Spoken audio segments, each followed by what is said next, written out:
The six of you, here's what we found, is that we can hear you well if you play one at a time. So if we were in person, what you would do is play together. But in this case, you're going to play, I guess, like if you think about interpreting, there's consecutive interpreting or simultaneous.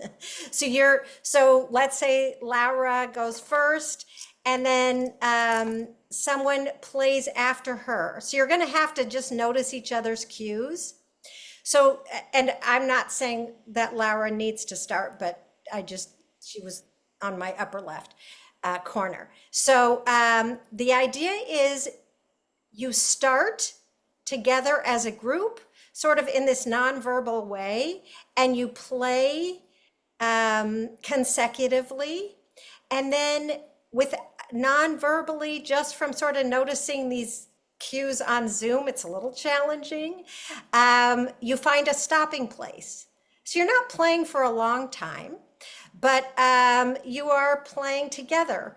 And you just notice however you feel based on how the music is going for you, and that you respond to that with how you play. The rest of us, if you're comfortable, the idea is to close your eyes and just listen so that we have one sense blocked out and the other where we're really focused on listening. Karen, can I ask a question? Yeah, of course. I'm confused. Is everyone going to start playing together in the beginning, or is it one starts and then a second adds on, the third They adds just have to keep adding on and sort of, deciding who goes next. Yeah, just because if there's more than two people playing at the same time, we lose the sound. And so then we don't get the full effect. Okay, got it. Thanks, Patrick, for asking. Okay, does that make sense, middle group? Okay, so if you could picture this model, we use our imagination, right? If you could picture that we're in this big circle and these lovely six people are in the middle, and we're going to listen to them play however they do together. Okay, so start whenever you like.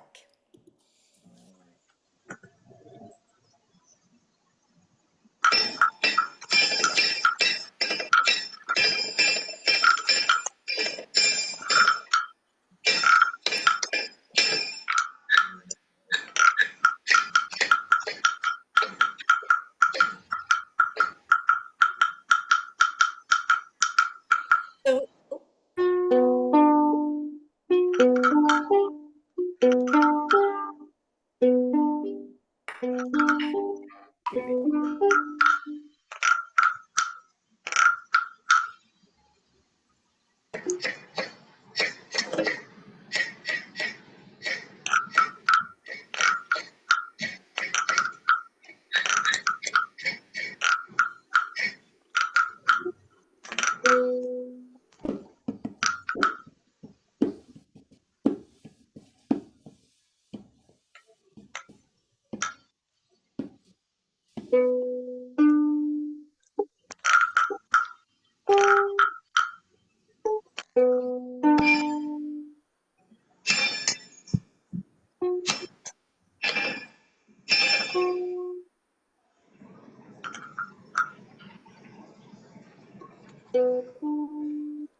I have a question, Max. There's a live performance that you can pick on the audio. Do you think that allows all the music to come out? let's try it. Can you all see that function? So try it and see if that lets you play together, and maybe try it for like another minute and then come to a close. Okay. Did you all switch to that? Oh, no. Yes. It says Okay. I'm unable to start.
So someone finds a place to stop. You just naturally stop. Okay. Thanks, Susan. I think that worked. Were you able to hear each other? Great. Yes. Okay. So then what Violet would do is check in with the group that played together. And we know that there's the technical part and the Zoom part. So maybe you want to comment about that and whatever it was with your experience with playing together.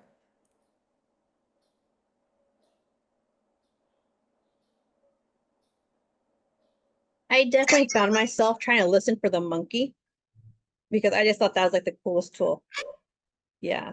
So whenever I would clap, I really try to focus on that monkey because I'm like, oh, that must sound cool. Good one. Yeah. I I experienced myself being a little bit confused. Then I wanted to be focused, to pay special attention to join the group, and I felt closer to the group. And then when Susan, because this is what I wanted, what Susan said. So when it worked, I felt joy and curious about it. I think for Like me, that. I Ask. wanted to have like a sort of metronome going for, and so the monkey was really used as a metronome, trying to find a pace for it, and to see if it could synchronize with everyone else's sound. So that was my quest to synchronize and be a metronome.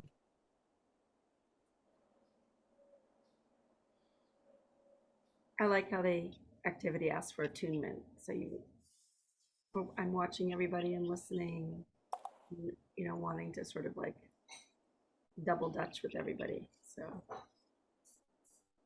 it's lovely. For me, it was really nice, but also kind of shy experience. I think that my understanding at the beginning was that we are going to go consecutively. So one starts, and then when the next starts, the first one stops. When we all started together, I wasn't sure whether we were doing it right, and then I said, okay, it's not important.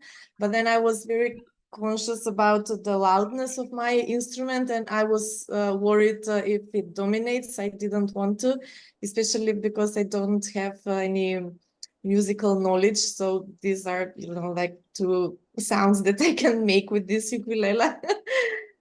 So it was cute, nice, and shy. That was my experience. Yeah, I find like I was like trying to hear like how can we do it like in synchrony, like yes, waiting like for the space to come. Yes, and I think of course this is difficult, more difficult with Zoom. Uh, uh, like I was thinking and worried not to make a lot of noise, like to make a space that is yes, nice for all the people here in the meeting. Um, but it's although there are the difficulties in Zoom, I think it's nice like to see each other and trying to like organize. Yeah, that was good experience. Okay, thank you. Did everyone share? Okay, great. Thank you all for really, it's not just participating, but experimenting. And Susan for finding that feature. So Max will remove spotlights and turn this over to the main group and see what it was like to listen. Um, the listening for me, because I closed my eyes and I just sort of went on a journey with the sound, it got me into this place of identifying what felt like sort of chaos and work almost, because it sounded like there were almost workmen at times. And then I would hear this really beautiful background undertone of kind of beauty and softness. So I was kind of in this place of imagining, kind of like the harsh things of life and the beauty of kind of the melody that kind of comes through the harshness. So I was on a whole different journey with it in my own kind of relating to the quality of the sounds, the harsh versus melodic soft, and kind of relating it to my own life experience at this moment. Thanks. Maybe I would go. For me, when they first started, and I had my eyes shut as well, it was really annoying and I was quite anxious, like I wanted to turn it off. But then when Susan pointed that if they can change for the group music, I automatically felt more relaxed and I was enjoying the music more. So yes, it was quite interesting why I felt sort of annoyed at the beginning and then relaxed with the second. So thank you for that experience. Thank you for sharing. Feeling as well at the beginning, because I didn't feel a rhythm really, but at the same time I was listening more and more a group, now the will to be a group, and at the same time I could hear every single inner voice of this inner child that was playing and saying, I play something, I enjoy playing, like individual and group playing together. I hope it will understandable what I said.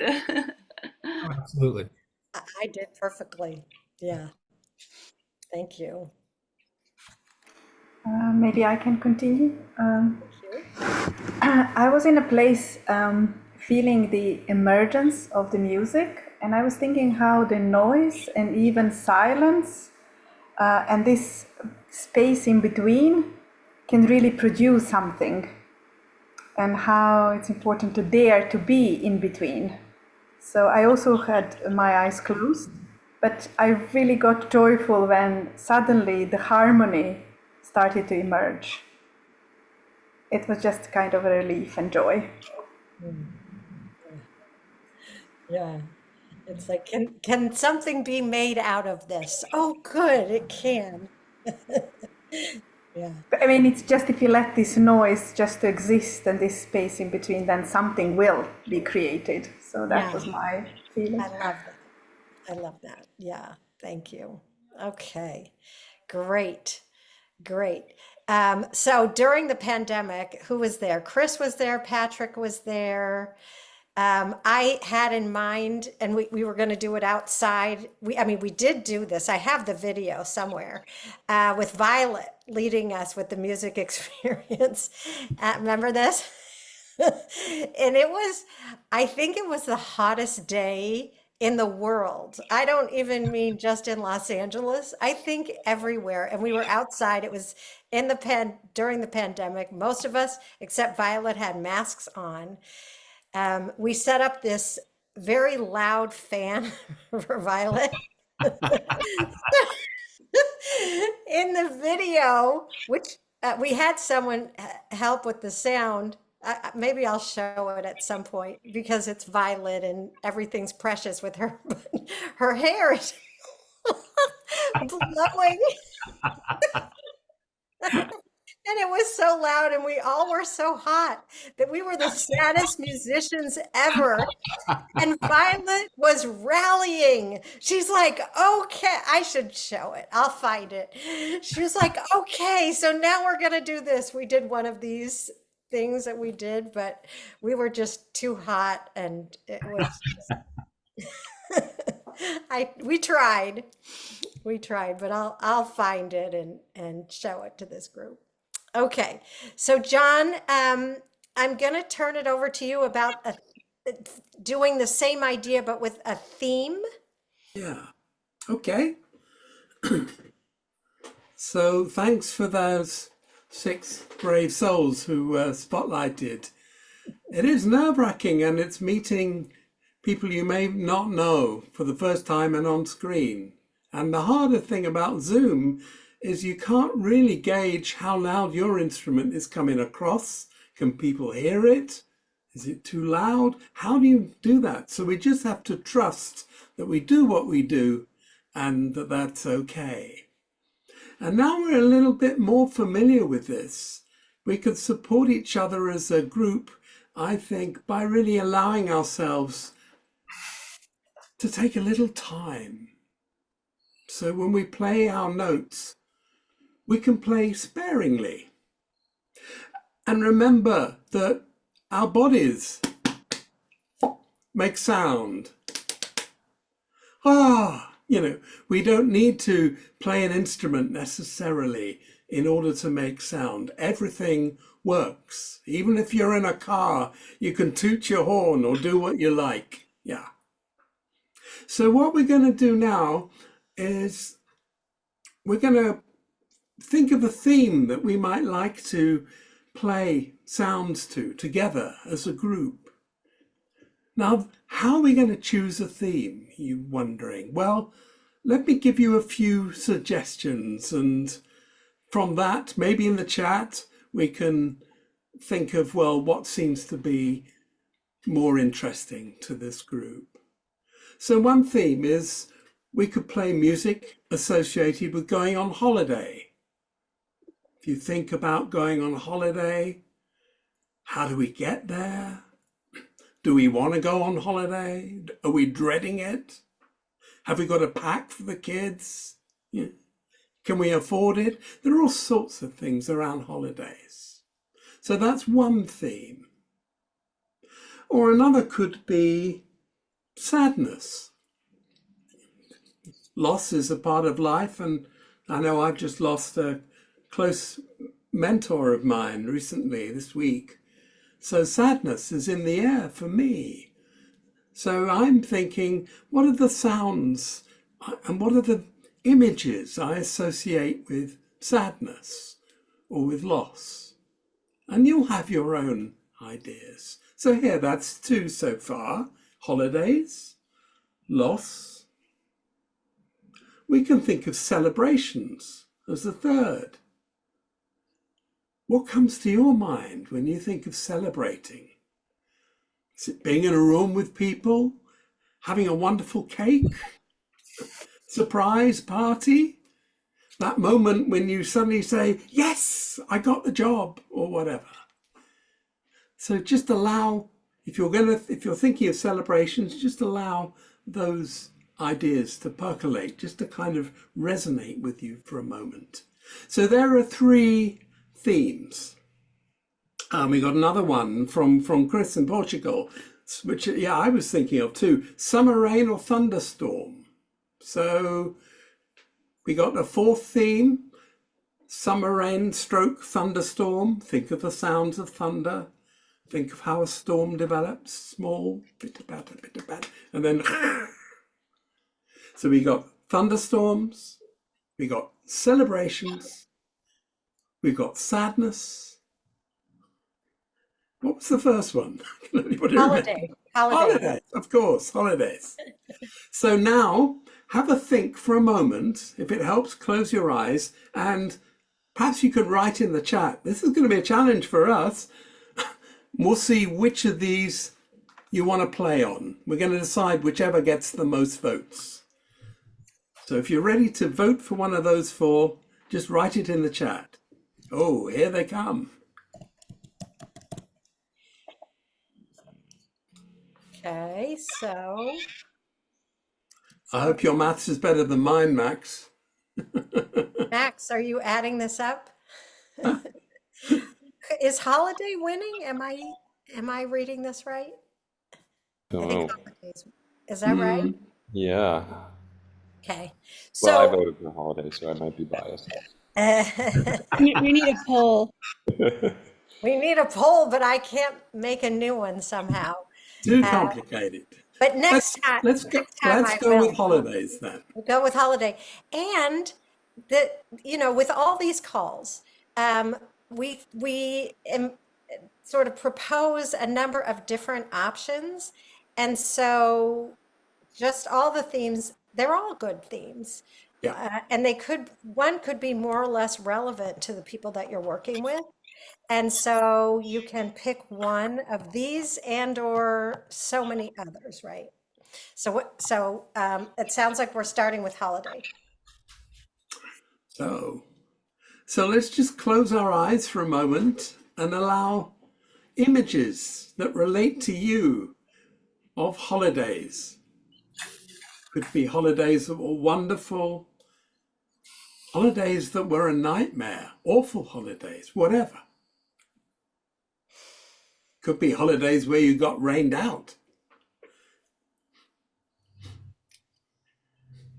And what I'm going to invite you to do is just slowly open your eyes and make a sound sparingly using your voice or an instrument or tapping on furniture, whatever you've got near you. And you'll just play for a few seconds when you feel you have something to contribute to the overall sound that we're making about holidays. Now, the thing about music, you could imagine like we're at a big concert hall now, and the curtain is going to go up. We don't know how it's going to start, but someone will start it in a moment. If it helps, keep your eyes closed or just open them. Do what works for you. So we're just going to add a few sounds incrementally, any of us, to do with holiday.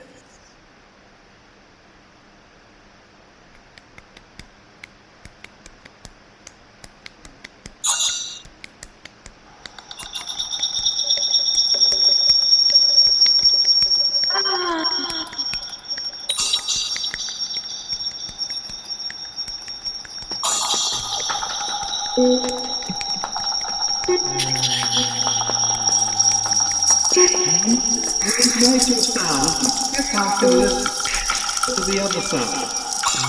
If we can make some space in that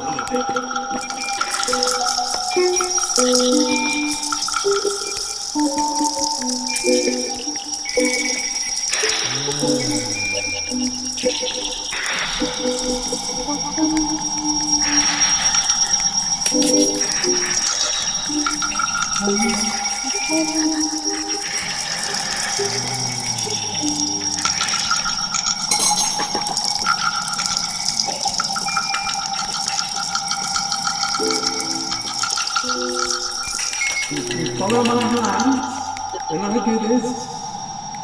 It means slow down. When you have an image, add it. Nothing is easy.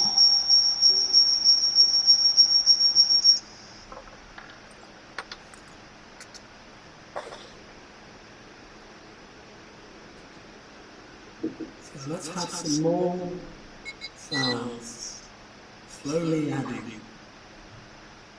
different parts of our journey on holiday.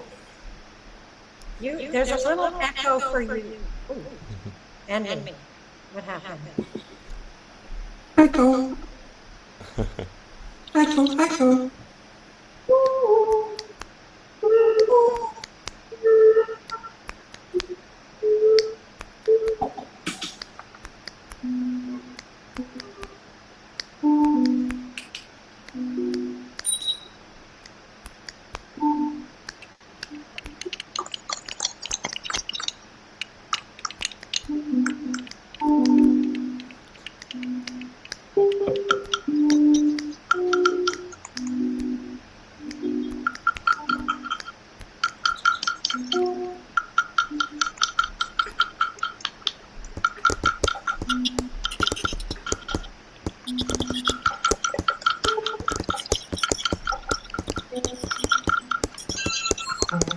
And now, with the echo, in the middle of our holiday, we notice it's starting to rain. What are we going to do now?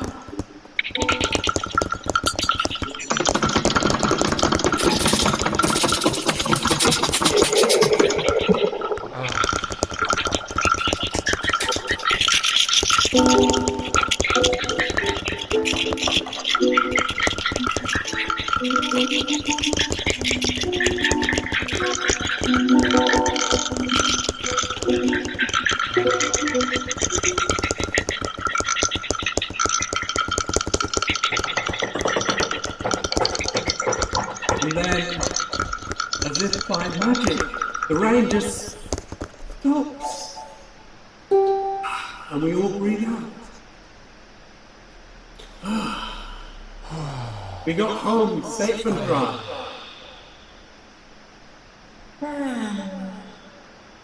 So back to you, Karen.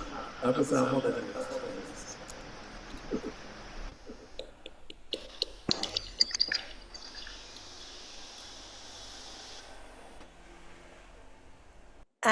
Okay, so John, what was that like to lead, and what was that like for all of us to participate?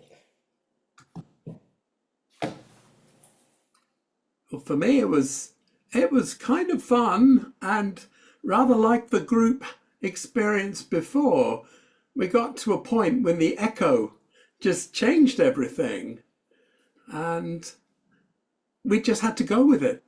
We couldn't fight it and play with it. And that, when I could surrender to that, I felt, okay, that's less stressful. What about others? I was aware that the one difference from the initial group where there was some uncertainty about what to do, which is understandable in the beginning, and then to move to the group where you gave direction and gave a theme. And then this was the second experience, how different that was. And I think the first group both reflected the emotion people were experiencing at the time, John. Yeah, you're right. It's such a useful tool for accessing those and recognizing those feelings where we are. I remember that often music was something that Violet did near the end of a workshop, where people really knew each other and felt comfortable. And that is or were feeling sad about leaving, departing from one another. And that's very different experience than we would have just in the beginning when you're uncertain and just making acquaintance with people. Yeah. And when you're sitting in a circle in a small or a large group, you can feel the wave or the vibe, the embodied experience, and you can see people's eyes perhaps more clearly, I think, when we're zooming between screens. And yet, as somebody said, I think it was you, Jane, actually the echo could be fun. It could be something else to play with. You modeled that, John. Your sense of humor about it just made it so fun. It was a great model. Thank you. Yeah. And I felt the holiday in my body. So that it was like a felt sense of holiday doing that. So thank you. Great. I thought it was a special effect that you did, for me it was magical, like very interesting. No, we don't have the power. It's the great God Zoom. She Yes. works in mysterious ways. Okay. So, John, thanks for doing this. And as Chris says, going with however it evolved, because everything's a bit, we're just, this is an experiment of how to bring music back because it's such a fun part of the model. And so